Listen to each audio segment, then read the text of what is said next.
Welcome back to my another new blogger বংইপু। এই যে দেখো, আমি আজকের একটা জলপাইয়ের আচারের রেসিপি নিয়ে এসেছি।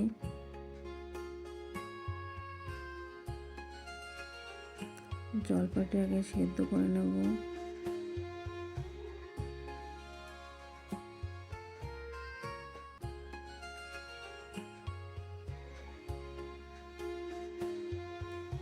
জলপাই সেদ্ধ হয়ে গেছে, এবারে কড়াই গরম করে নেব।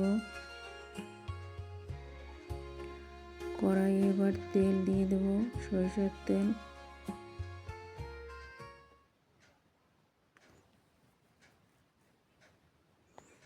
তেলটা গরম হয়ে গেলে এবারে দিয়ে দেব রসুন বাটা।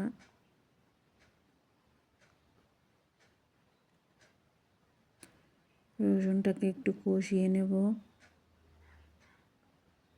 ভালো করে কষাতে হবে যে রসুনের গন্ধ না আসে।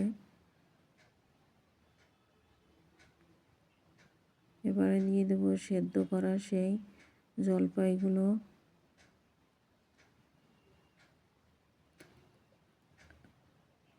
আমাদের বাড়িতে অনেক আগে এই যে জলপাইয়ের আচার বাংলাদেশে একটা প্রাণ কোম্পানির জলপাইয়ের আচার খেয়েছিলাম, নিয়ে এসেছিল, তাই খেতে খুবই ভালো লেগেছিল।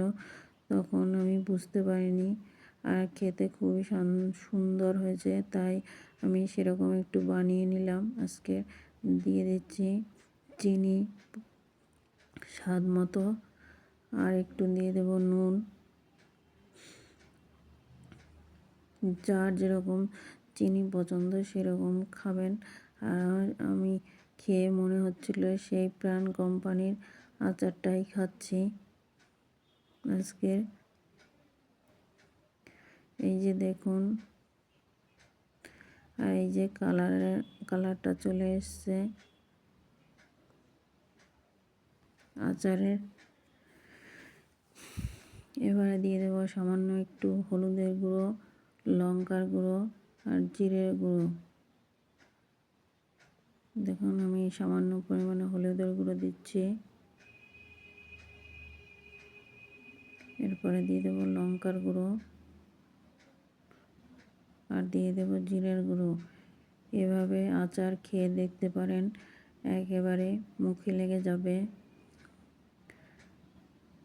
আমি তো খেয়ে খুবই ভালো লেগেছে, মনে হচ্ছে বাংলাদেশের সেই প্রাণ কোম্পানির আচার খাচ্ছি। আমার ছেলে মেয়ে দুজনেই খেয়েছে।